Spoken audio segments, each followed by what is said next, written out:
All right, everybody, we're going to go ahead and get started. If you want to find a seat somewhere comfortable. Really so lovely to see you all this evening. My name is Laura Henriksen. I'm the program director here at the Poetry Project, and I'm so excited to be here for readings by Rachel, James, and Aristilde Kirby. Now we clap.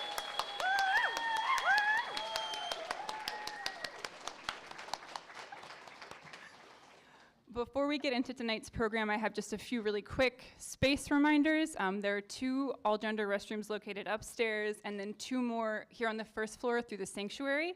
If you need access to these first floor bathrooms, just find me or anyone on staff tonight, and we can get that door opened for you. It's so lovely to see you tonight, and I also want to tell you about the really great events we have coming up, because we'd love to see you back here again soon. So on Monday, we'll be hearing from Sade Powell and Stephanie Jemison, which will be incredible, totally. And then on Wednesday, I'm so happy that we get to celebrate the publication of Anne Waldman and Latasha N. Nevada Diggs' new books. So that's Wednesday at the Poetry Project. So would love to see you back again very soon. Be sure to grab a copy of the newsletter, which is available for free on the desk and has all of our events and other really wonderful, wonderful pieces in it. And I think those are all of my announcements and reminders.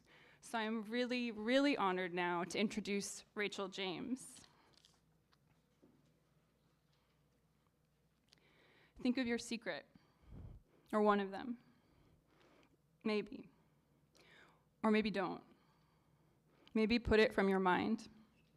Is a secret ever safe? In an Eros encyclopedia, Rachel James writes, "I despise having secrets, and I have one. I said I wanted to have secrets, and here I have one, and I despise it."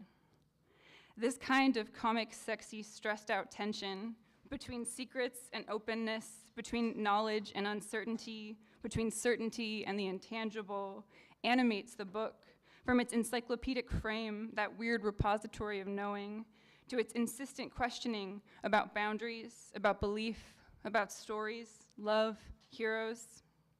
How does anyone know anything at all?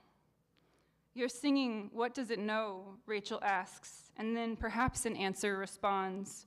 2 notes close by make a sudden current.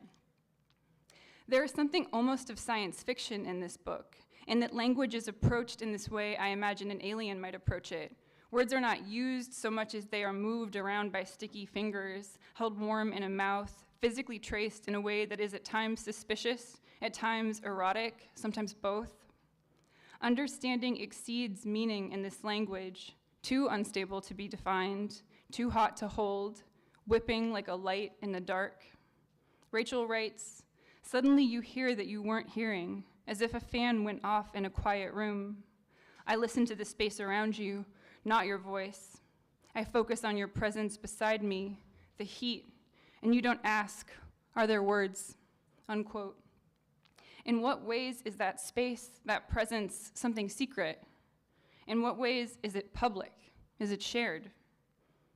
Quote, "Give me the instability to see something, anything clearly," Rachel writes. Throughout the book, a refrain echoes, Bernadette Mayer's reminder to be strong.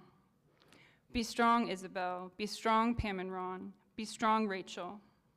As the book encourages me to re-examine the trope of the hero, it also asks that I think again about what constitutes strength. Be strong here is not a demand to strive for the domination of conquerors and leaders and warriors lost at sea. We are talking instead about the strength necessary to survive, to desire, to keep going. To be strong in this way requires instability and permeability and weakness. And thus, in this book about strength, the hero has a wriggling pastry for an ass. In this book about strength, the hero's love is, quote, "a pearly snake who accidentally re-entered its shedding skin." The hero wears a skirt of infinite layers, welcomes each person under, unquote. The boundaries of this hero are fundamentally porous. She is vulnerable, and so rather than worry about triumph, she can instead be open to uncertainty, mystification, change. Please join me in welcoming my hero, Rachel James.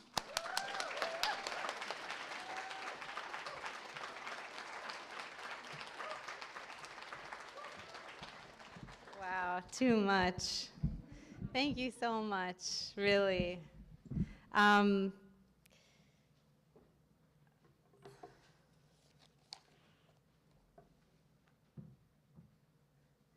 yeah, it's beyond an honor to be here at the Poetry Project. Thank you, and to be reading with Eris. We're really excited. I don't know if you can tell. And last time I read a bunch from my new book and a little bit of this new piece. And this time I've been kind of working on extending this new piece up to the moment I got on the subway today. So we're going to be kind of like discovering it together right now. And but I wanted to start, I was like, I gotta respect the book. I don't wanna get in trouble. So I'm gonna read like 5 minutes, a little bit from the book, and, hey Yoni, and then move on to this other piece. Chorus. Are there corners in this new world? It's funny, I never got to like just flip around in a book before, and low say and say, after clay scrolls, sinking into the post-fire soil of a collapsed economy, the past. The past unravels itself with its own little fingers, flower caskets opening soft beds outside the womb, crescent-shaped casket for a curled figure resting sideways, round casket for a curled figure holding itself, star-shaped casket for a star-shaped figure outstretched, upright casket for an upright figure, arms skybound, holding nothing.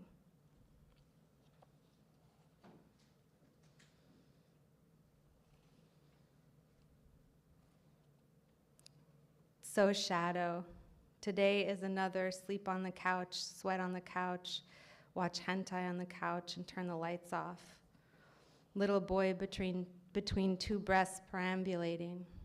Everything drawn, fuzzed out penis inside textured cavern, cum prompts, big jizz, strangers drawing in a room, collaborate on a sandwich pumping, then monster's tentacle. Conceived in a cartoon dream pussy emitting vapor, I'm born. The girls look pained, the boys look drained. I sit alone, think alone, touch alone, rest alone, no other to mother. A child to her father. Can I ask you a funny joke? Volcanoes erupt on the ocean floor in the Ring of Fire. When I learned about Pompeii, I remember noting the poor dentistry. 500 of the 1,500 active volcanoes have already erupted. Rim the Pacific. The first time Dirty Talk request came in, I didn't know what to say, so I laughed. Said everything without saying it out loud. He fingered my 16-year-old ass, and I felt instant regret my ass hadn't been fingered for the past 3 years. Ever since then, my ass was like a wiggling pastry under my school skirt. I thought, it must take another person to show me things I've already got.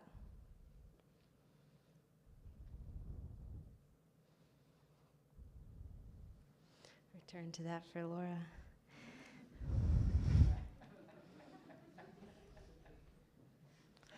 God of superb, throaty justice, you are an acceptable chaos discipline. God of provocation and humor, you are an explosively elegant being, and strange experiences await you. Strange trophies lay forth. Who gave God birth?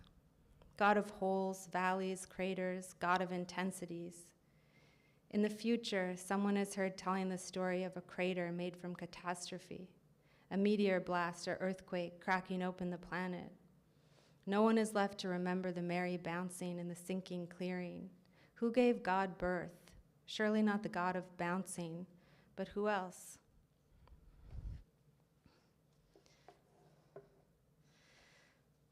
So, yeah, I'm going to move on to this kind of series that I've been working on, and sort of drawn from the idea of amoebian singing. It's sort of like a old Greek cycle song. Not that you really need to know that, but all right. A proposal for stopping is find a lacuna, a missing portion. We're sitting at a table and I see your yellow, blue, orange, deep red grief. On the long drive, I don't listen to music. Long winding passages become the stages of today's life. Hospital rooms and friends who no longer get what they need from food. We monitor his chocolate milk intake. He had chocolate milk yesterday, kept it down. Let's try to have more today. This is a positive turn. I don't say anything about positive because they're hoping for something that is not going to happen. I wish, I wish, I wish. Don't ask us to help you get your wishes, the group says. What can I ask you? Say you need help because you're wishing, wishing, wishing. I need help because I am wishing, wishing, wishing. A proposal for stopping is find a lacuna, a missing portion. A hospice nurse tells me she has trouble taking a shower and putting on makeup. Her boyfriend, an elderly biker, picks her up and they go to the bar, her long white hair tickling her hips. What's the trouble, I ask her. So many of my patients are lying on a bed about to die. What's the trouble, I ask. I feel guilty having fun when they're dying. What's the trouble? She laughs. We go over a gap in the road. The springs in the seat truck creak up and down. Chewing on this sound, I spit it out, cover the objects around me with new pulp. The group comes home and thanks me. Everything becomes covered in something other than itself. Turn to Virgil's eclogues, the group suggests, though I can't hear why, for the fields have drunk their fill. Love can feel like poison, like a mouthful of turned milk. Long love, like relations, toils and toils. All my work already exists, and I am just borrowing from it. I see my shadow on the page. Is it a hole? M teaches me a song, though she is off-key, and I've never heard the original. She teaches a song from memory. Hello, stranger. Put your loving hand in mine. Hello, stranger. Put your loving hand in mine. You are a stranger, and you're a pal of mine. The synchronous blooming of bamboo is called gregarious flowering. An ocean rises to meet the land anew.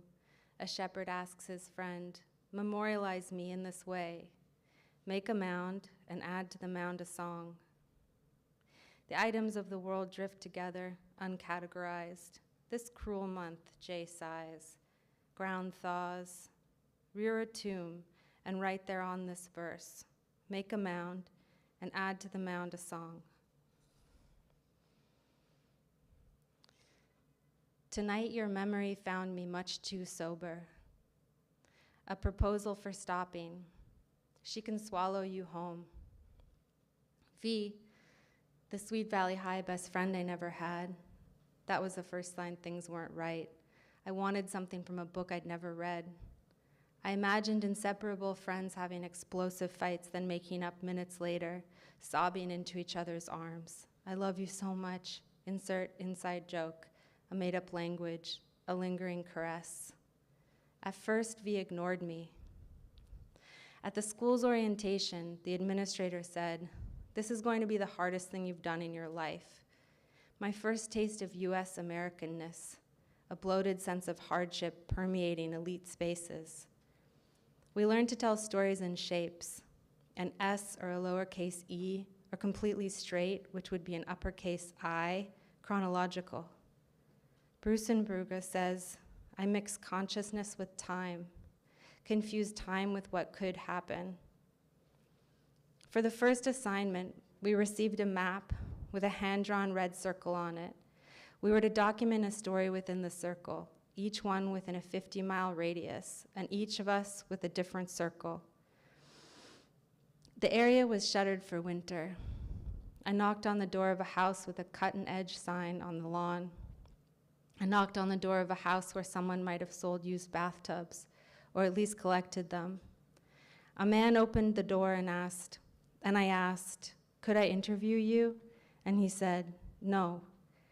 I drove past the last house on the strip into the rural back roads, wondering if the assignment was a trick. The trees opened up to a wide frozen lake with a single brown dot in the middle of it. I parked and found a line in the snow from the edge of the lake toward the brown dot. I walked the makeshift path toward the brown pile getting bigger, becoming 3 brown piles, a bag, a chair, and a man.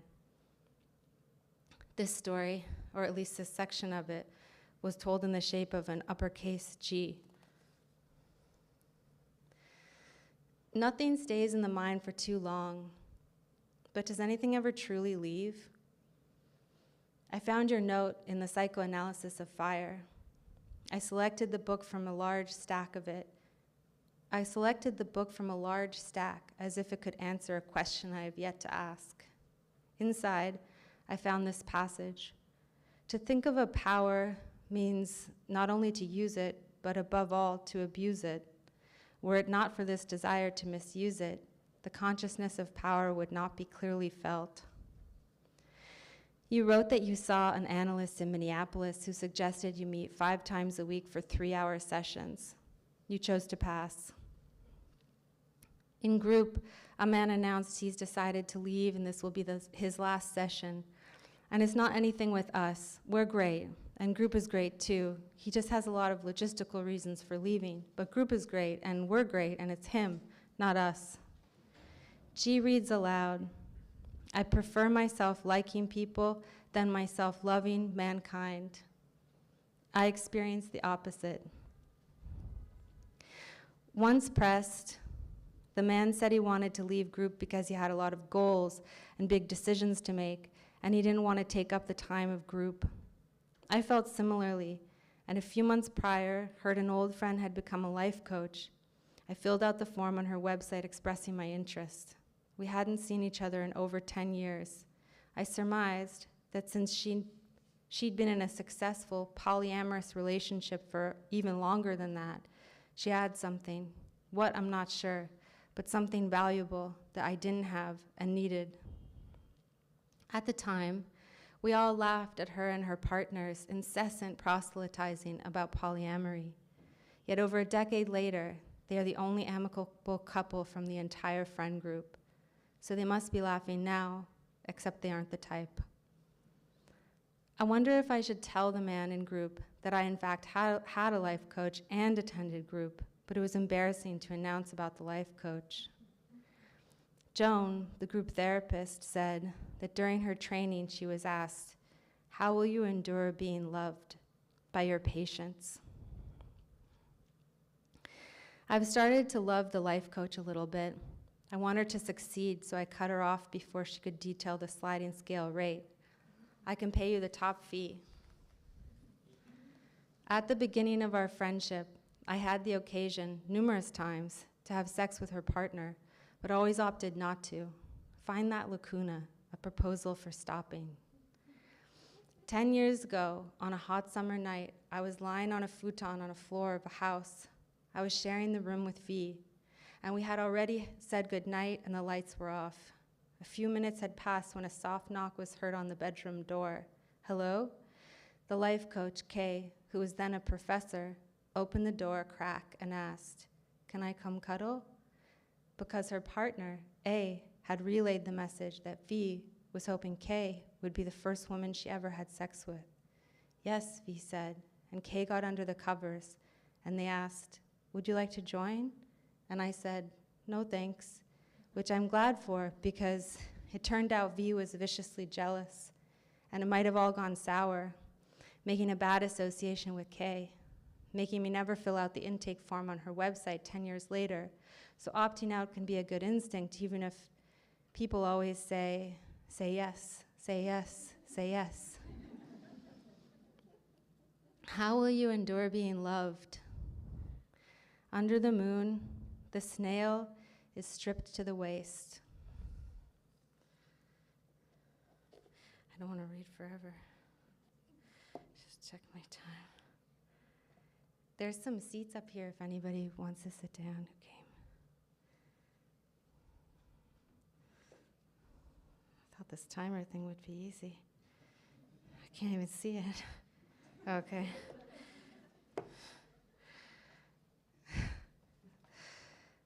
Okay. O's, gaps, tires, pits, empty cravings, unfilled space, adagio, for the fields have drunk their fill. Is Earth self-organizing?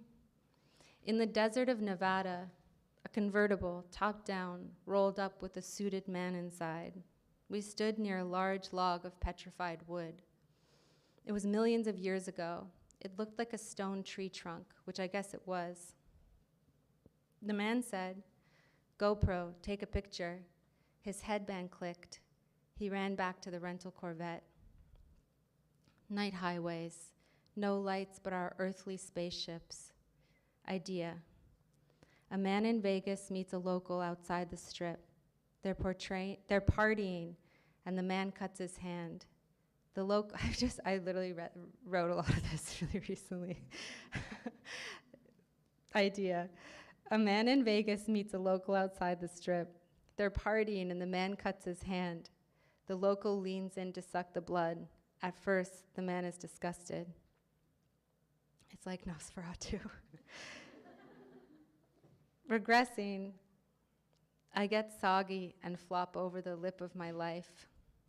I squint, trespassing into my past to find the diamond eye of a pirate's skull. One massive sepulchral globe, skeletons piled on top of skeletons, skeletons of humans and animals falling to the bottom from the surface, sand and mud settling on their bones. The layers thicken, harden, don't let air or oxygen in, pressurize, heat up, and transform into something that can be extracted. Idea. Dead humans who over sorry, it's such a bad idea. Dead humans who over millions of years became oil, gain consciousness again, and return to the surface world as sentient oil. Horror arcana, a lingual telepathy, talking about ghosts, survivors. A proposal for stopping is enter a pond. It's a shadow, it's an egg, it's omniscient, it's a yes. Drunk cutting V's hair thinking, wow, she's free, I only act free. Ah, this is the life, she says, sitting back on the couch like she's really big. Listening to plant knowledge on the internet, watching other people touch leaves. I want this to be a date, but I'm afraid to make it one. End it, my body tells me, but I'm afraid. I'm afraid of writing, too. Zero makes another shape, O. O's never end, though they have a gap. Ancient O's, dusty O's, tasty O's, my throat O's, the curtain pulls, O. At the table, O, Jay's silent O. At the end they go. When you're performing, Jay, how do you imagine the audience? I imagine the audience's eyeballs, Jay begins, are sinking into their bodies and coming out of their assholes. Inhaling and ingesting, Jay corrects me. Inhaling and ingesting. Is that a never-ending cycle, circle, or can it stop? It can stop. Nothing stays in the mind for too long, but does anything ever truly leave? V said, to have a good story, you have to have expectations that aren't met. Oma, Opa, opportunity, clouds, drift by. I whisper, let's not accumulate. JG says, blood salad on butt sag. The church bell rings. It's vernal. It's Houdini's birthday. Long summer nights will come and come and come. Let me see if I can make this shadow work. As in, what happens to the hole when the cheese is gone? It is Houdini's birthday today. A proposal for stopping is the end. My God, is there never to be an age of happiness? Is there never to be rest? Lying in bed like it's a table in the center of a round 19th century medical examination room, a subject totally vulnerable. What was the first apocalyptic movie? I whisper to Jay. When was it? What did it picture? Jay's asleep. I weave my leg through his and would subsume him if material laws worked differently. I would absorb his body into mine, and then the blankets and the mattress and the bed frame, floor tiles and window panes, moldings, drywall, insulation, shingles, the speckled leaves, the materials that make the color blue, a brown and white bird, blue, blue, blue, gray, black, golden fire. It was a 1916 Danish film, silent film, called The End of the World. The category distinguishes itself from disaster films, though it could include zombies and the supernatural. In The End of the World, a comet passing by Earth causes rioting, social unrest, and natural disasters. The world is destroyed. The film came out in the middle of the First World War. It was popular, but the first box office success was Things to Come, a 1936 British film written by H.G. Wells. Two men explore two arguments about war. If we don't end war, the war will end us. Or, war is a necessary stimulant. It's the man portrayed as the optimist who believes the latter. You're so eupeptic, he says, of the pessimistic businessman. In the end, it's this pessimist who, after decades of war and plague, sent winged aircrafts to his hometown that spray the masses with a gas of peace, knocking them unconscious. When they wake, he invites them to join him in his new civilization in Iraq, where they've outlawed war. They go, decades pass, and a new civilization is built. Things are peaceful until a sculptor, Theo Tokopoulos, publicly calls for a rest from progress. But the pessimists and optimists want to be the first to send their children to the moon. Here's the finale. Optimist, my God, is there never to be an age of happiness? Is there never to be rest? Pessimist, too much rest and too soon. We call it death. For man, no rest and no ending. He must go on, conquest beyond conquest. This little planet and its winds and ways and all the laws of mind and matter that restrain him. Then the planets about him, and at last out across immensity to the stars. And when he has conquered all the deeps of space and all the mysteries of time, still he will be beginning. Optimist, but we are such little creatures, poor humanity, so fragile, so weak. Pessimist, he points out at the stars. Is it that or this? All the universe or nothingness? What shall it be? The two men fade out against the starry background until only the stars remain. The pessimist is heard repeating through the music, which shall it be? Which shall it be? A louder, stronger voice reverberates through the auditorium. Which shall it be? The end.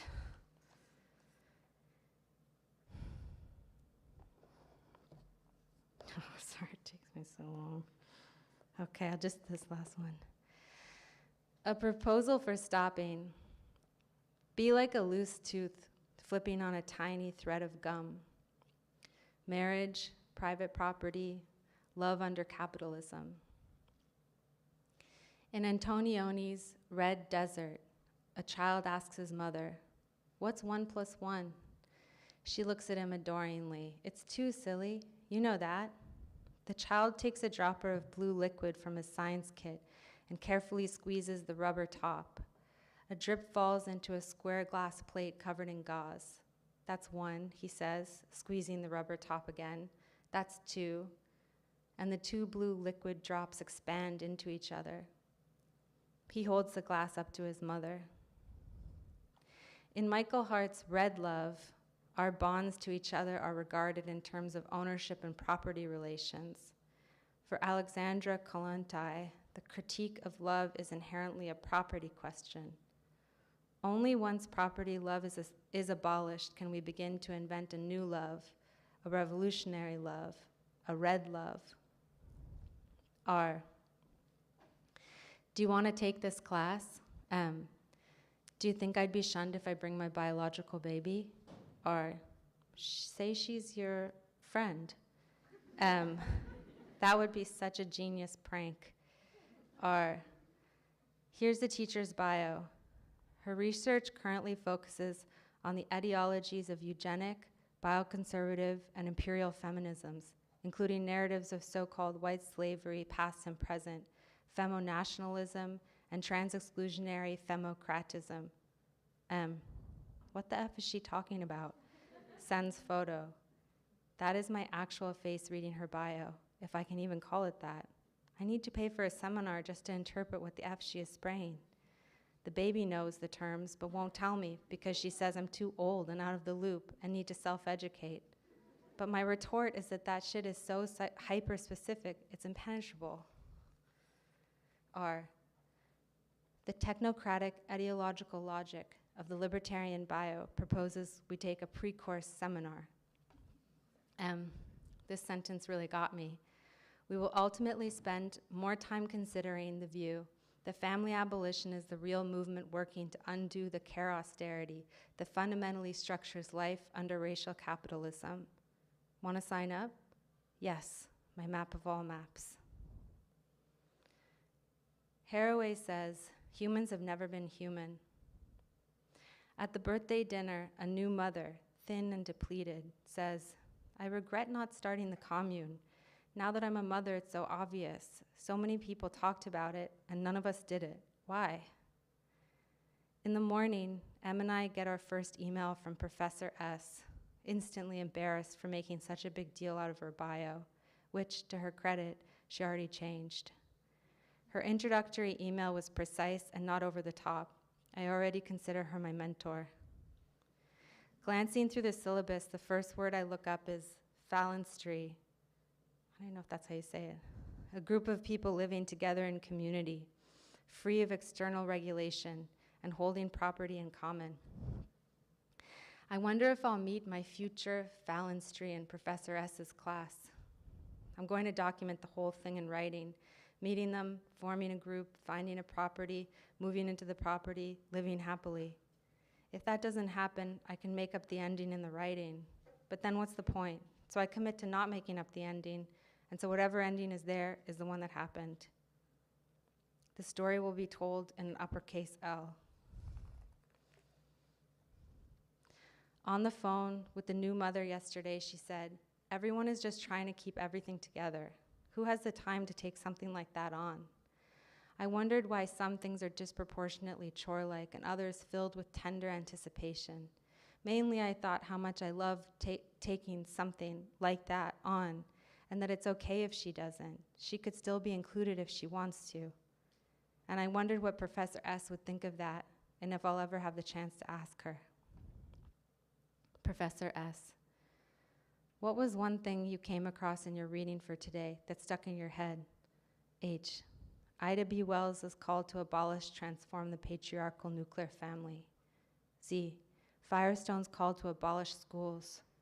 K, Fourier's concept of sexual minimum, the link to incels is good to make. A, Kollontais glass of water theory, that sex is as important as food and water. J, Lenin was reported to say no one wants to drink water from the gutter, implying promiscuity made the water dirty. Virginity mattered. H, Firestone talks about complex play replacing work. When enslaved African-American Eli Whitney invented the cotton gin, more Africans were trafficked and enslaved to produce more cotton. Such a profound example of how technology doesn't liberate workers. The last time I was in this church, I drank donated beer until my face was rubbery. My thoughts like a clothesline directly to the microphone. Tonight I feel like carving, one thing after another, an arrow, sharpen a pencil, a roasted boar, an ornate ceramic jug, a woodcut of flowers, the fat off a whale, my fingers into someone's skin. Sometimes we cut, for the fields have drunk their fill. At the end of Professor S.'s class, the question was, is care without love possible? The word abolish comes from two similar Latin roots, one meaning to destroy, the other to grow. So there's been some confusion, a gap, a lacuna, open for interpretation. It could also be that the gap is not at all confusing, that to destroy inherently means to grow something else. I near myself, rolling to a complete stop.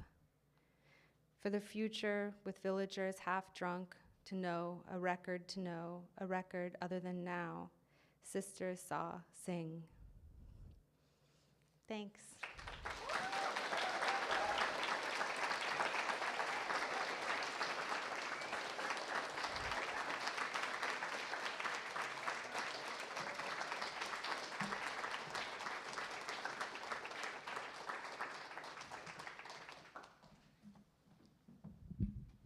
Rachel, that was just so, I can't believe that's so much of that is so new. And so many great ideas. It was just wonderful. Thank you so much. And also, we do have some copies of an Eros Encyclopedia available for sale at a discount tonight. So if you do not already have it, soon you can. I can't recommend it enough. It is just so special to me. And I'm really, really pleased now. Well, actually, I want to take a moment.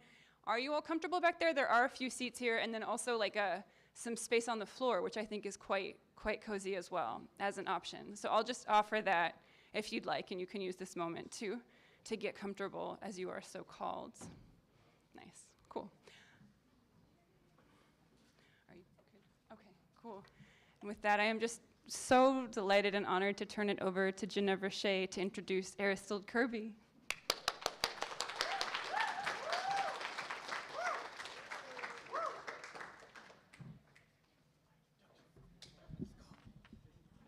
Hello. I'm Ginevra Shea. I'm an artist and writer, and it is my distinct pleasure to introduce my dear friend, Aristilde Kirby. Eris's book, titled Daisy and Catherine II, is wild variegation. Purple loosestrife, pearl dashed and galloping through throes of velvet ecocide. Its meterberry feathers drift and float on prismal currents. Heirloom earth returned, relay to relay, always a warmth beneath her prosody. For the life of us all, her many forms continue to grow, crash blossom and tulip flame. Eris's best-known form, the Varaha macrogram, is a double-sided word object, a convergence of pre-existing poetic fragments, the epigram, Sita, proverb, song, and haiku, a ritual weapon symbolizing the indestructibility of a diamond, an irresistible force of a thunderbolt, a Sanskrit word which holds both meanings. The word and the weapon hold the same function, to gather passage, dream through what has and hasn't happened yet with luminous power. Finding true devotion in the shape of the letter is always interspecies interdependency, outlined in tercets, couplets, modern greens, sculptural tmesis, fasciation, or rather misinterpretations, mishearings, splinterings, reformings, and snapdash of language to get at the surprising and weird, the unbelievable and real. For every fixed element of her form, she provides a wave. Giving in to the vastness of the listener's imagination, Eris's poems create the place where Glissant says the barrier of language falls, and in its place is a clearing for more than one definition to grow. The Gesamtkunstwerk of letting it all in sometimes, space and speed, movable sea dropped anywhere on the staff, now playing en voyelle custom on deck, Daryl Hall, always turning the dial. References, endnotes, legends, and liner notes, mashups, mixtape, singles, en voyelle novella to Trishula Melange, or, as I like to think of it, Mystery Stanchion Theater 4000. She plays in the margins through the runes of her Model-S code. Her openness to flaw is perfect. Daisy and Catherine and Tulip Mania MK2 for the Life of Me create subversions that rupture various staid hegemonies and exploitative value systems.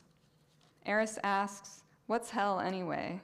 Alphabet Girl, her transverse forms operate through, under, above, and around late racial capitalism, cracking its walls, always in multiple modalities. Eris shows us the seams of language, lays its patterns in front of us as a field guide, and encourages the pursuit of our own forms beyond what's been imagined for us. In a little bio.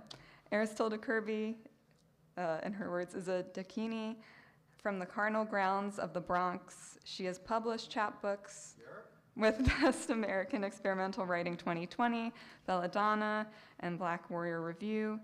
There are a few last copies of the first edition of her book, Daisy and Catherine 2, from Auric Press, here tonight, but it will be reissued soon. Her most recent writing, Tulip Mania MK2 for the Life of Me, was published this month in Texterkunst's spring issue, Trans Perspectives. Please join me in a warm round of applause to welcome Aristilde Kirby.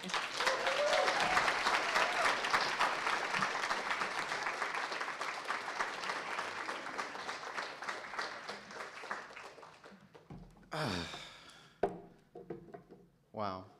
Wow. Oof. I remember the last time I got a really great introduction was by Carolyn Ferrucci. I don't know if they're here, but they're here in spirit, but I really want to, they gave me such a great introduction that I was just like, I don't know how I'm gonna beat that. And similarly, Geneva, you have put me in the same place, so thank you. But yeah, you never have to give me a birthday gift. Like that was absolutely, it was perfect. Thank you, I really appreciate it. And speaking of which, my birthday is soon. It's on April 11th. Geneva's good. I don't know about the rest of you. But nah, truly your presence tonight is a present to me. I can't think of a better way to ring off the spring than with a bunch of pollen and all of you. Yeah, Rachel, thank you. Thank you so much for what you shared with me tonight. Thank you to the Poetry Project. Thank you to Laura, and thank you to everyone who works here, including the volunteers. Yeah, it really means a lot to me to be here. I've been listening to the new Danny Brown and JPEG Mafia album, and there's a song where Danny Brown, he's like, okay, I see what you're doing. I done came up out the ruins, and I really truly have. Like I grew up in the Bronx. I grew up in the Bronx, New York. I left when I was like 14, moved to Pennsylvania, then moved from Pennsylvania in a few years to Georgia, and it's just been ever since. Like I never thought that I would be in a place like this, you know, reading poetry at the highest level with friends, with people, you know, having a chance to go overseas and do stuff like that. So I never take any of it for granted. So thank you all for being here, and thank you to this place for existing and for lodging me tonight. With that being said, what else do I want to say? Well, usually, I always write this into my performances. I'm like, let's all take a picture together, because I love Japanese idol culture, and usually that's what they do. I saw a band named Otoboke Beaver from Japan a few weeks ago, and they were just like at the end of the show, after doing 2 encores, they're like, we're gonna take a picture now. I'm just like, y'all are crazy. I don't even know how y'all remembered that, but that's what they did, and I haven't massaged it into my thing yet. Last time I was in Germany, I was gonna do it, but I was just so swept up in it that I just forgot. So we're gonna do it now. Ready? Okay.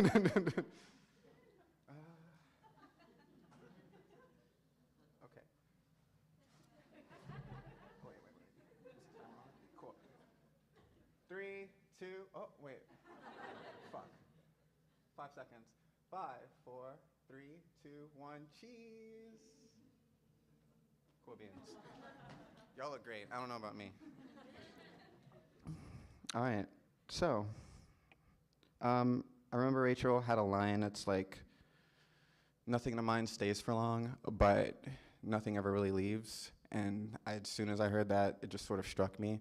Whenever, and this is like my tip to people, it's just like if you ever have a hard time, and it's just, I know y'all are true poetry diehards, like y'all don't have a hard time with anything, but what I do when I listen to people reading poetry, I like to follow, recite it with them, as if I'm shadowing them, and it just helps me stay in my mind a lot easier. And so, yeah, I know my writing could be a lot sometimes to follow. So it's just that's my earnest and honest tip for you. You know, if you can't do that, I'm sorry, you're fucked. Anyway, I'm gonna read a sort of long excerpt from this poem. Well, I mean, it started as an essay, and then I had to reform it. Shout out to Lazar, who invited me to Entrance Gallery to perform this sort of thing I just made up called Tulip Mania, and it was just talking about a lot of really terrible stuff that, kind of happened to me in grad school that I'm still kind of dealing with. I'm still trying to metabolize and process, and unfortunately, it's just being cursed to be an artist. I have to deal with it directly face on through this thing. And I realized that it's just I haven't known all of you for very long.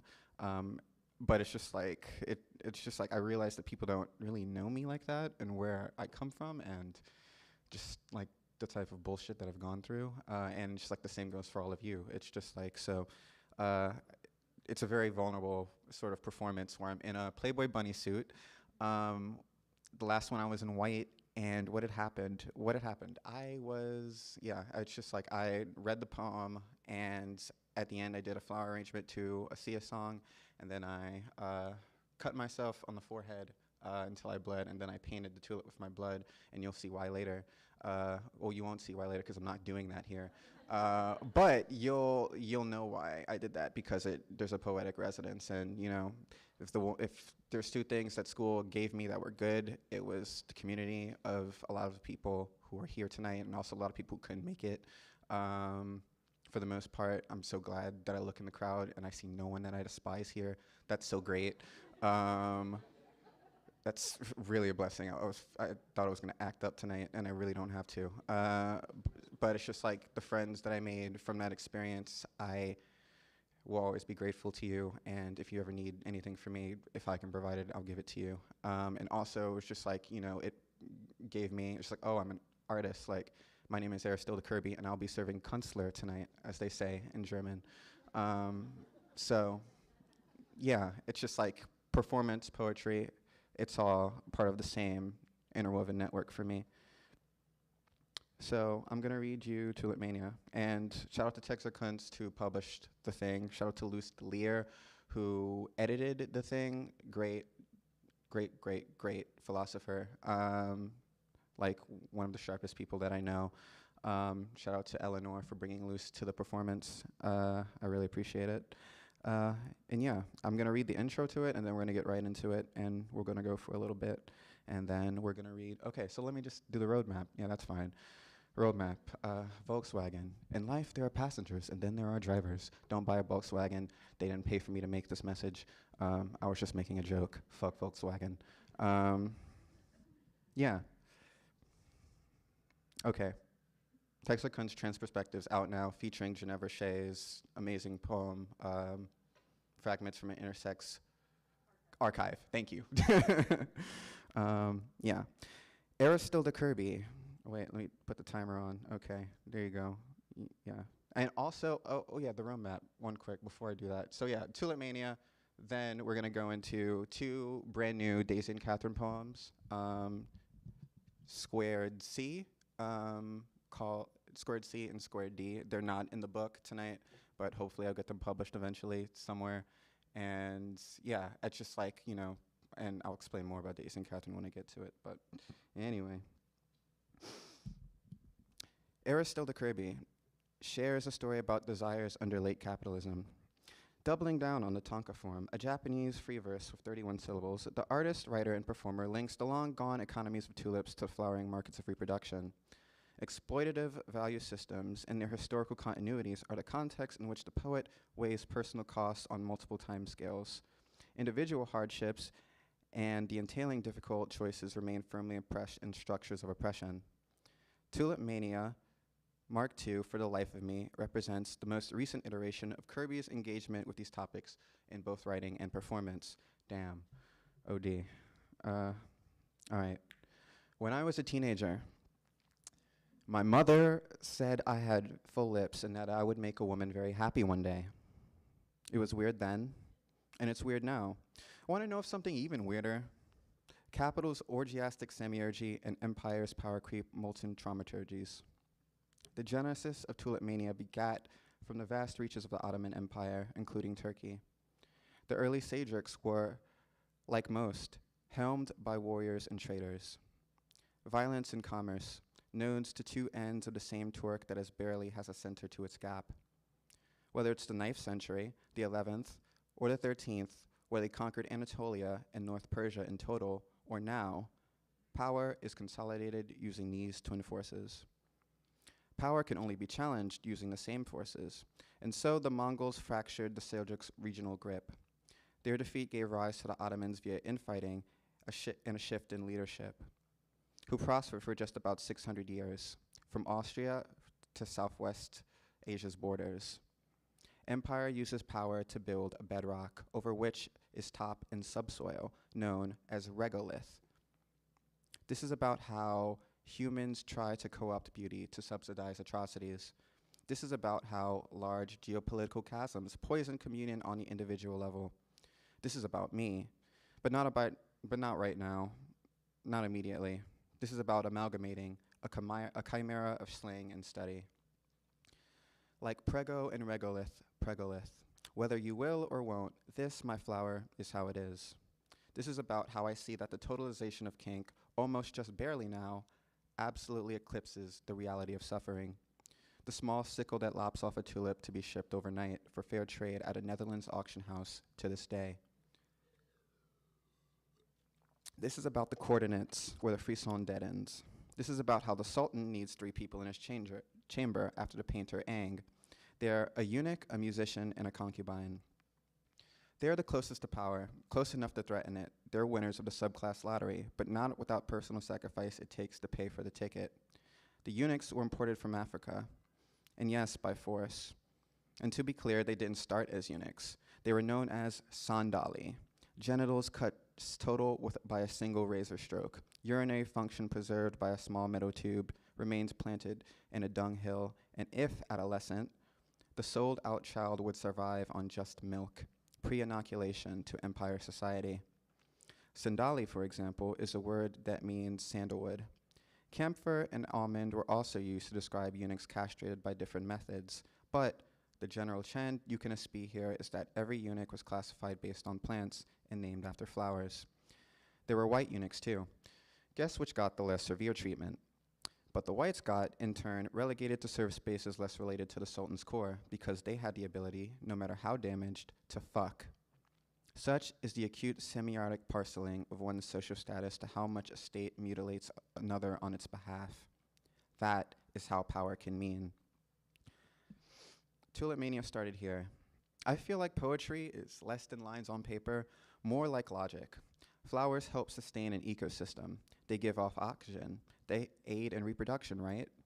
Here, their extraction lubes the gears of empire intimately, as if to say, at the steep cost of your dispossession, we will provide you the means to a more comfortable life. What makes a person sell their children? What makes a person tolerate the shifting weight of one they hate in exchange for what? Wage, status, prize, survival.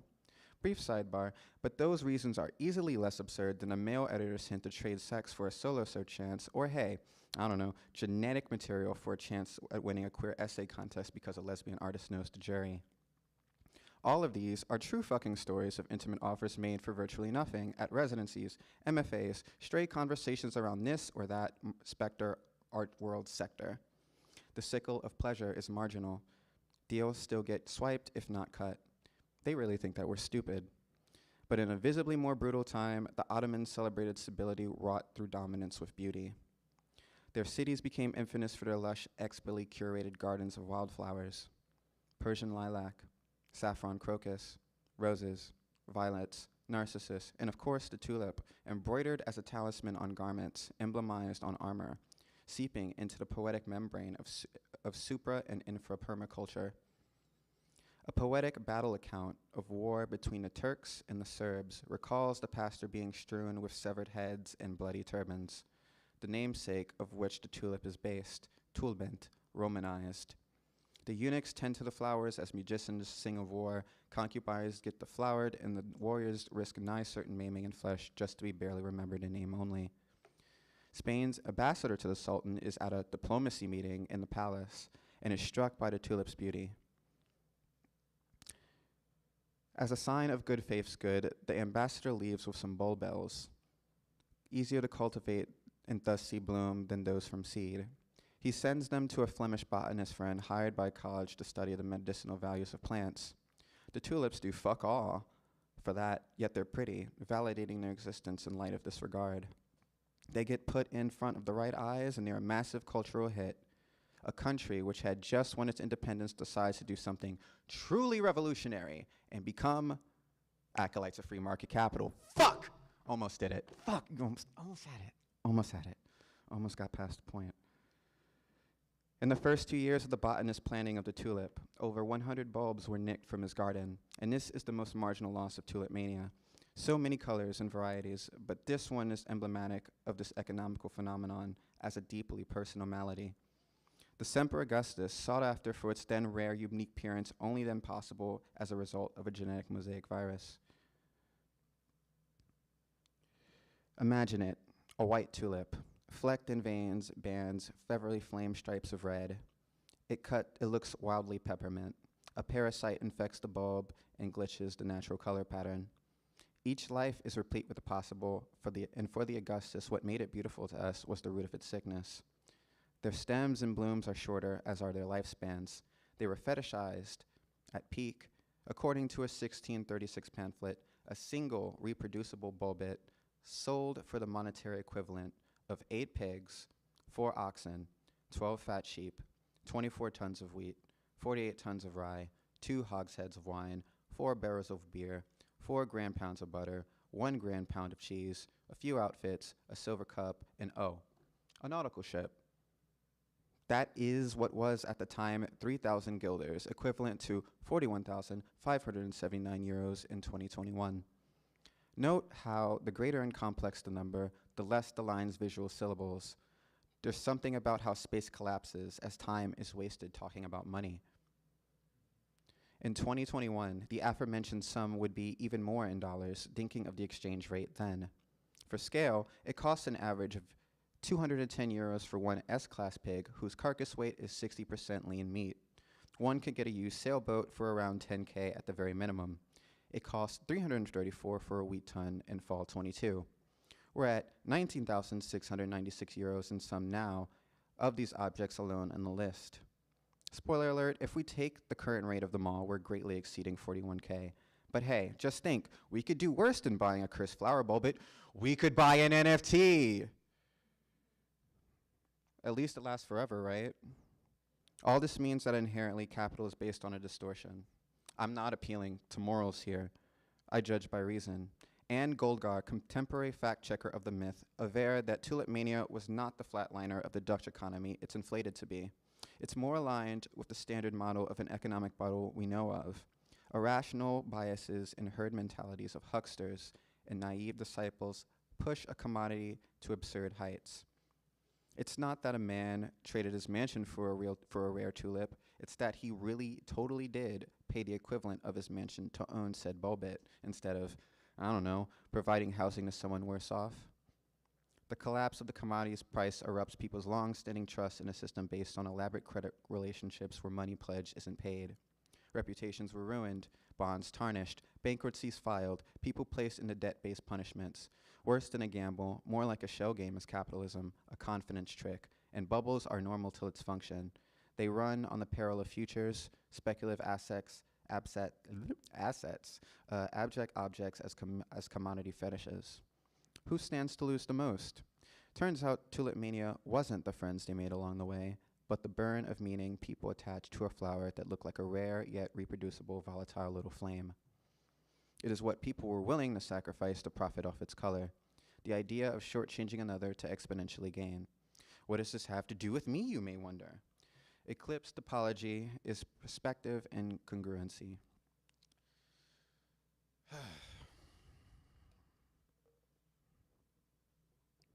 We're not done, don't clap. I'll tell you when to clap. Sorry, I had to do my crowd dom thing. I hadn't got that gimmick in yet.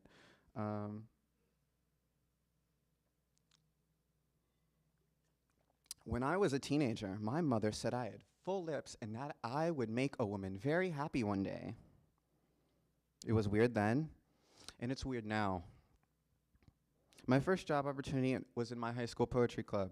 One of the marching band members offered me money to perform fellatio on his person. I didn't take it. It came out of left field. He was ugly, I was more into women, and so much so I wore girl jeans and desired to straighten my hair since I was a child. Like my sisters, who I would often enough cook and clean after when my mother was tired from work. My father was in absentia. We lived in a small truck stop town where it was cheaper to buy a house. It didn't go very well. I never felt like I had anything to myself, so I never had much of a bond with them. I kept to myself, stayed on the internet, grew into me. I dated a girl for a few months who hit on me first. She would take us to the mall and we would sit in parking, sing Tegan and Sarah, make out, run 3 bases, not home. I love Tegan and Sarah. The Con album is still one of my favorites, honestly. I'm not even gonna lie, not gonna flex. She broke up with me one morning, dropping me off after dropping me off at school, immediately after a car crash we got into. She told me she was gay. I cried. I mean, I'll go fuck myself, I guess. I look like a girl. I favored my mother, but my father gave me my strong traits. It wasn't enough. I wasn't enough. Not yet. Spoiler alert, you always stand to be shortchanged in someone's eyes. Every person who lays sight on me isn't lost in one facet of. The doctor says later, I don't need much work on my face. Sure. It cost $18K. That's a lot of labor. People helped me raise a lot of the funds needed. Thanks. I spent a little bit of money moving. Sorry. I'm optimistic about bridging the gap to be being read as more femme this year in a post-structuralist way. But I feel it won't much matter really, even if I never open my mouth as I am now. Oh dear. Now I'm getting ahead of myself as if I had 3D printed it for you. The circuitous cervical maw of plastic wax can never crown me. Okay, cool. We're making good time. I first felt crippling depression when the girl who deflowered me, who hit on me first, mind you, broke up with me at 19. I went from reading a poem at my graduation at the place I would go to college to being aimless, jobless, and girlless. She and her rich friends were cool to me towards the end. When we'd have sex, she'd grab my dick and she'd put it in a side, as has since been the trend. Before I transitioned, I fit a Magnum XL. Since then, we've gone down a size, such is the nature of sacrifice. Harder, deeper, she'd moan. By the end, the sex is all that we had. And I was going down with the ship, as has since been the trend. Looking back, we had gotten together too quickly and hadn't seen if we were actually compatible. She had opened up to me of an earlier abortion that she didn't want. I helped her cope, as has since been the trend. I didn't get along with her rich friends, and my post-high school depression got in the way. I was too much of a downer for her, I guess. It was fuck me. I started to think the sex was all I could offer her or them. Not true, really, but in another's eyes, as has since perhaps been the trend, in a sense, the decay of my innocence. I worked at Six Flags, then packing jacuzzi perfume and pool chlorine in Atlanta. My town was a job desert, so I drove with my mother to her job 45 minutes away and got dropped off every shift day there, then picked up. I cut my long dreads, which made me sadder. I was pushed to go to college, but I got a panic attack during the tour there. I told my mom that I wasn't ready, and I withdrew myself. She yelled at me the entire car ride back, yet I felt relieved. I started next year, in the summer of the World Cup that Spain won. I used a bad car the person my mother dated had lent me. They broke up that fall. I couldn't go to school then, as he took the shitty car with the failing brakes back. So I withdrew and waited till spring. Whatever. I wanted to live on campus to start transitioning on my own. Depression made me one with the internet for better or for worse. Music, movies, anime, porn, blogging, poetry was what I lived for. I would make myself cultured and so attractive. I found out about transitioning there, of course. In lieu of an arable life in the present, I believed in a future where I could be reborn on my own terms. Of course, I needed money. I would get financial aid, yet I needed more, as has since been the trend. My engagements with prostitution are limited, but my body count is remarkably low because I had consistent links with very few people. The town where I went to school was a job desert as well. And the people I saw, I don't care to recall to mind. I deeply resented being a prostitute because I was starting to get free of the belief that sex was all I could offer people. And the people that I saw thought that. They were people I would have no connection to outside. Okay. Almost. I was thorough about sexual health because my mother was struggling with HIV, and although she had gotten it long after I was born, long past her own time in life, I knew not of it until like 10 years ago. I didn't want it to happen to me, and it hasn't. They would tell me I was big and beautiful, and after a while, I wanted to hear new adjectives. I knew I wouldn't find love there. A few years in, focusing on myself in school, I started my transition on Valentine's Day. I started dating someone a few months later. She hit on me first, as has since been the trend. I told her I was trans. She told me to read Nevada. To this day, I have not finished it. I just never did. Sorry, I'm coming out to you as a person who's never finished Nevada. I feel so bad. To this day, I have not finished it. She opened up her grief at the death of her best friend and how an ex who was once a friend of mine, in a sense, had raped her. I didn't even know they were dating, so that shows how close of friends we really were. I told the friend group that we shared, and we distanced ourselves from that person. He was sliding towards the art right, and he was hitting on me anyway. That all said, I helped her process those times, and she embraced me for who I was when I needed it the most. She was a comic artist, very funny and cute. She drove her old car to me every few weeks, and we talked often. I knew the spots on campus where we could sneak in and watch movies with some food we ate with. We had sex in the auditorium, where I learned astronomy, for example. She'd stay days at a time at my dorm apartment. I worked at the cafeteria as a student then. I didn't get enough money between that and the aid to live on. But I was making it work, I guess, for the most part. I stopped prostituting because I didn't like it. And I was with someone who saw something more of me. So she got that. Like 2 months in, she told me that I should stop transitioning and save sperm for the future. When I started, I figured I would never get to that point with a person. How would I ever be far enough in life to ever think about bringing a child into the world? I had done it as a way to birth myself with all abandon. But I was with someone, and the fact that she seemed interested in the prospect meant that she saw us being together for a long time at least.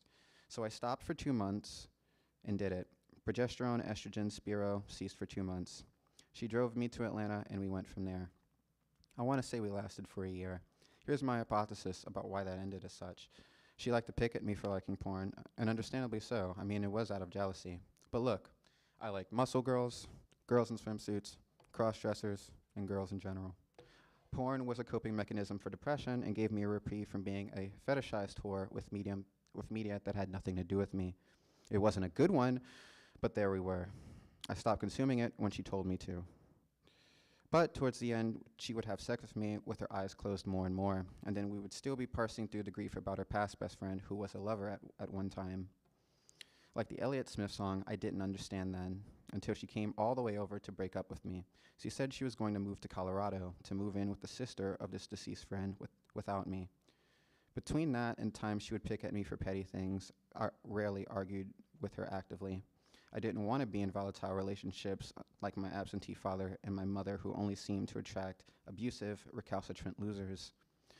I am quick to admit fault, apologize, and to try to find a way out, even at the cost of my own hurt feelings, which build resentment. I'm working on how to have healthy and healing conflict. But yeah.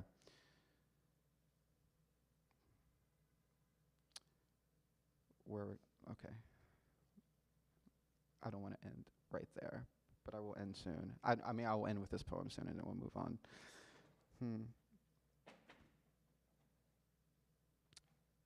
Sure.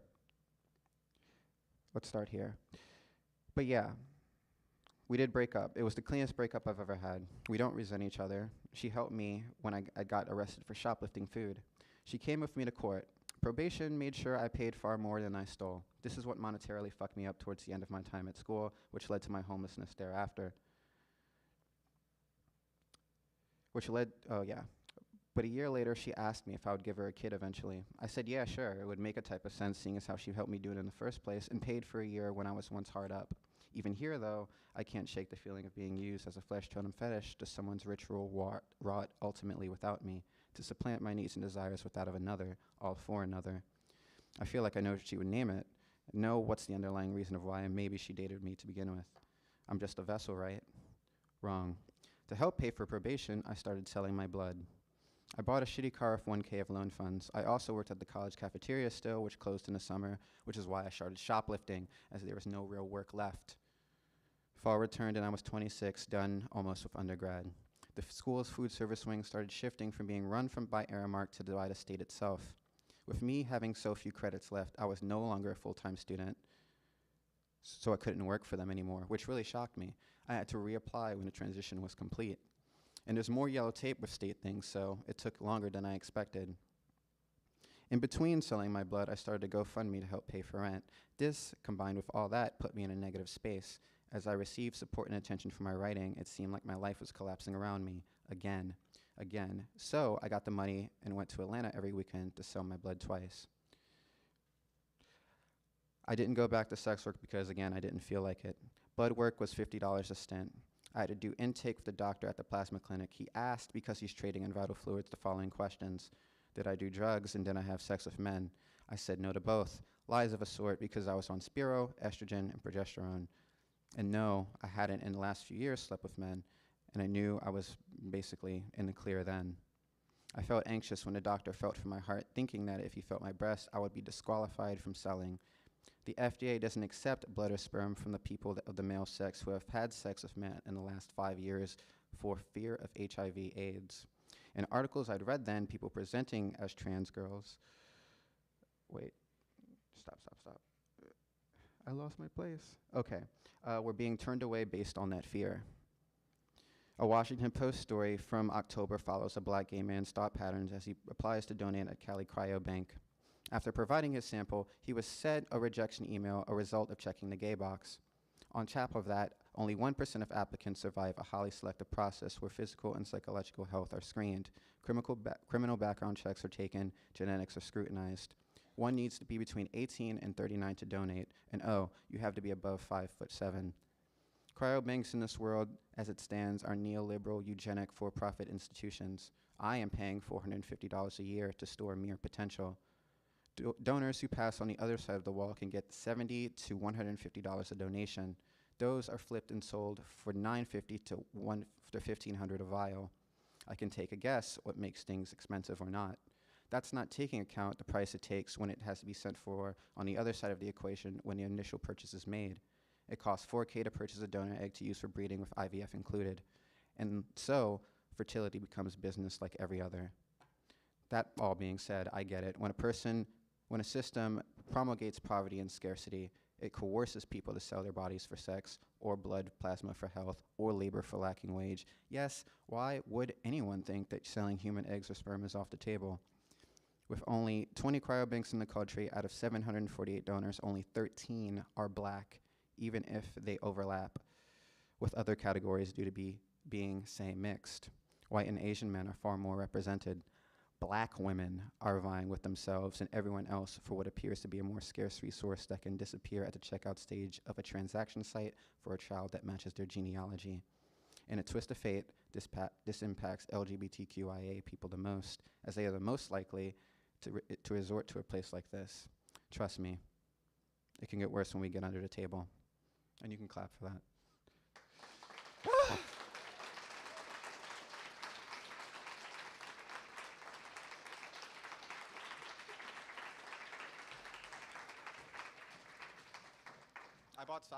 I brought sake.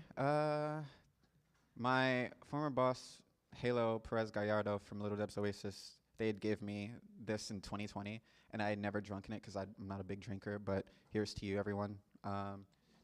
if you want to hear me see it, if you want to, I was going to do this. If you want to hear Aristilde Kirby, Stone Cold Aristilde Kirby, read a few more poems. Give me a hell yeah. Well, I can't argue with that. A few more it is then, and then I'll get out of your hair.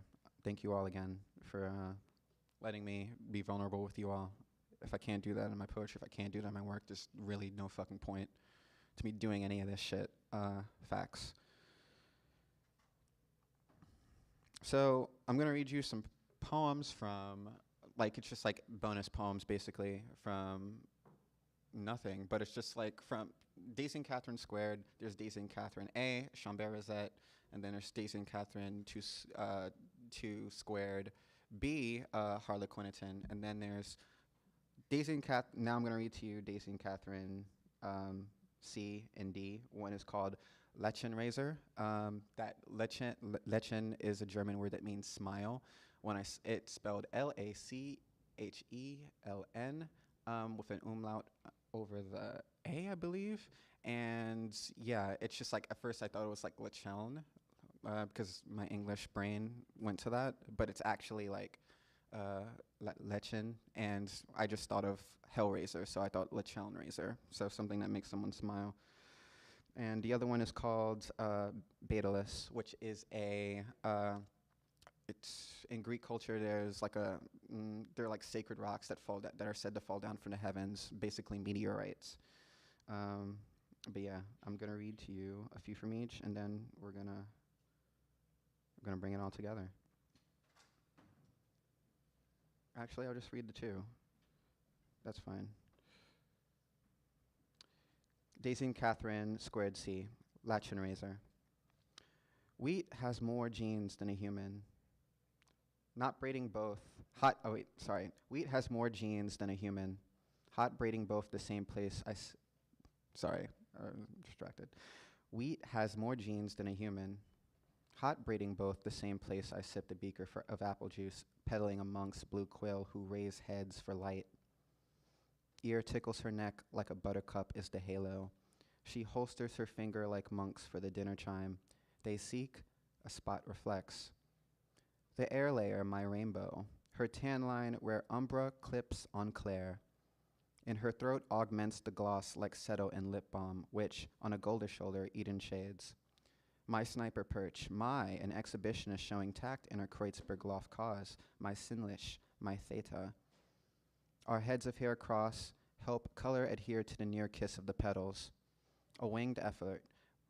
Blades dig in an angle mortice you hue, chromastoma, numinous luminance. Motorcades spray like sun on ocean. Ring out in tenon, by spray or nuance, a cool nude space. UV surfacing on the font like spine nodes ribbed from the water skin. The girls take turns hissing dusk enjoys, meaning found in the wordless melt. Blank speech bubble stud splashes of impaled receipts on gold piece spikes. Whether smear or closer weather, I'll take whatever 2 girls on an islet, us. One observes a wave-capped zebra placenta grazing mother's arteries. C is making pancakes poorly, can affect on an oblate mossy stone. Guarana bursts with the demon's gaze, more to gran reishi clams than perfect circles. O, applied 1 month ago. The other puts empty wish-making on detached eyelash as blown smile fang. To be charmed by fish egg cases lollygagging error. D sees a fox flit in wicker basket with millipede scented cherry, with front legs like burnt matches traipse its wicked wrap on bows. They look to her like Liger-esque ravioli bites. Punishment is a cute horn maid that serves a full sentence as fault and morsel gaps. Genau that.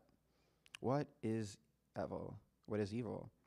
Serenity emerging from a crash as Picasso triggerfishes replete existence. If not a vulgar display of flower in all things. A diver rose from swell gel furs, inside both the blood parure of her lilac climax. Catherine told Daisy that doing a drawing that if you want something to be adorable, make it look swollen. Thusly, my cruor, never me. My poems glut with ecchymosis. She sketched a keloid convergence of corolla, nenopharia stiletto males made of moon-grown nucleotides. Calyx, a dull singing bowl as Marfil geode. Ovule, soul spore organy refinery spools my code. Anther, Miss Cora as a waterfall's misty aura. Style, lachrymose cellulose, and pesce pectin mortal sin, a sepulchre. Persephone bangs her broom on the roof. Athena wants to be entombed in any axe wound. Aphrodite wouldn't even be who she is without a eunuch. So what the fuck are they talking about? Where's the filamentum if we barely speak, if we barely interact, if there's no momentum? It's a cute fucking flower in the sky. Making salads and washing your clothes, my hand strolling upside down in the pit of your knee, an intimate anti-gravity, feels so far away. Gagana Kasuma, Sanskrit, any unreal or fanciful thing, a celestial flower. Garganta Kusuma, Spanish and Sanskrit, stuck in the throat of some mirage on the beach where I see you post up with some blue hair, or soy boy, or school flirt, or friend in common, and I'm supposed to just sit here with my phone notes, making sure that these two bound butterfly kites don't blow away before you decide maybe it's our time. And I get to finally say to you, the sky blushes because it is mortified at our very sight, and rushes to cloak us in its might. I have such sights to show you, such care to give. So, what are you up to for the rest of your life? Lachen, Liebe, Leichtigkeit. Let's fly. And you can clap for that one.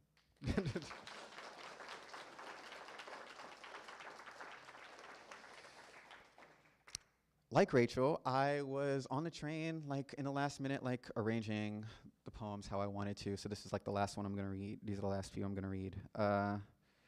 Yeah. Why not? Where is it? Okay. This one's called, what's it called? From Daedalus. This one is Hot Porn Beam. Dusk frost has made a cornucopia of anything wet here, wet and edged, nearing the nullity of gravity. The fairy candle D bears, grit pearled, brilliant like a nicked pike of millet, spurns itself dewy, duly lit, unruly moded.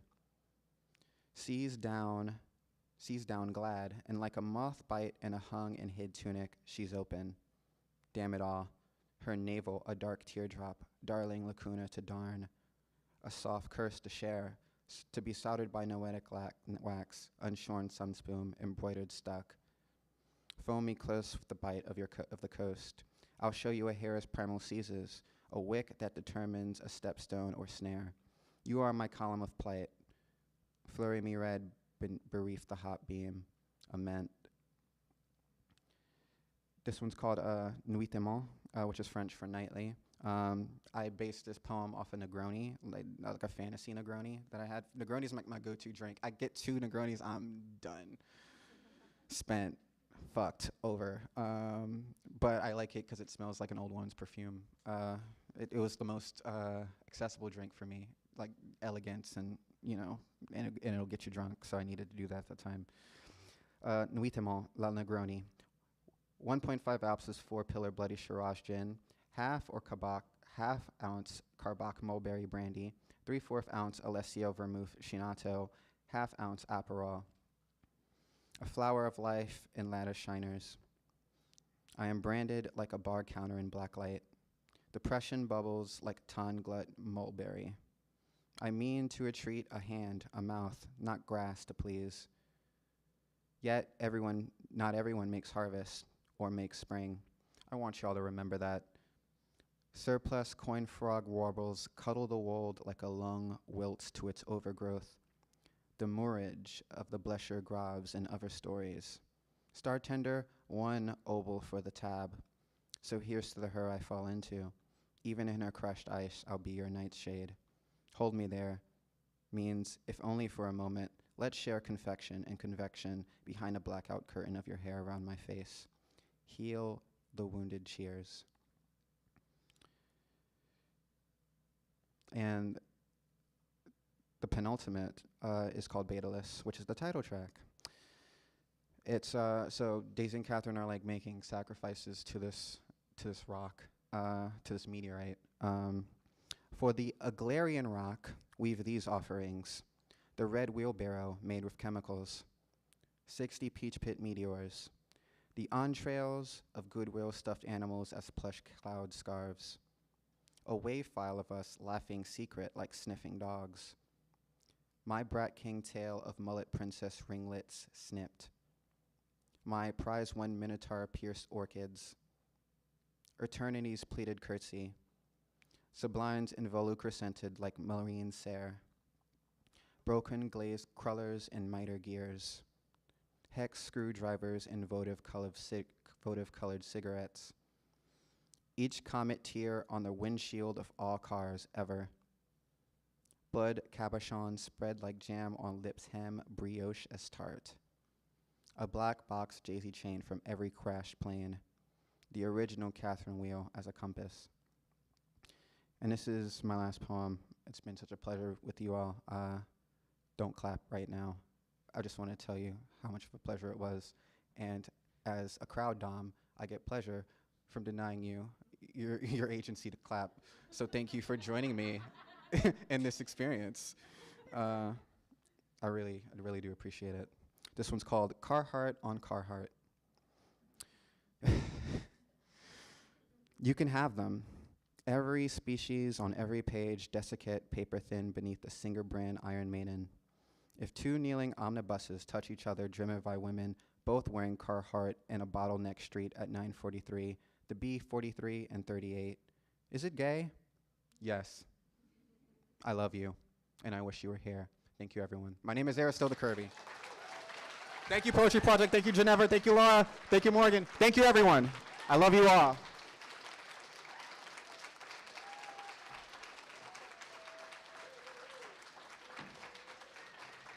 Cheers.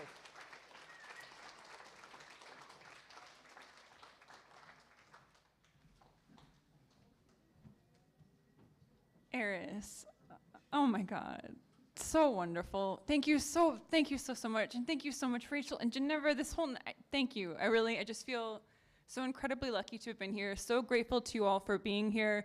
We have like the 2 last copies of Daisy and Catherine for sale, so do not fight over them, but there are 2 that remain. And if you don't yet have an Eros encyclopedia, be sure to take care of that tonight. There's just such wonderful books. Thank you so much for being here. Have a beautiful rest of your evening and weekend. See you very soon, I hope. Thank you.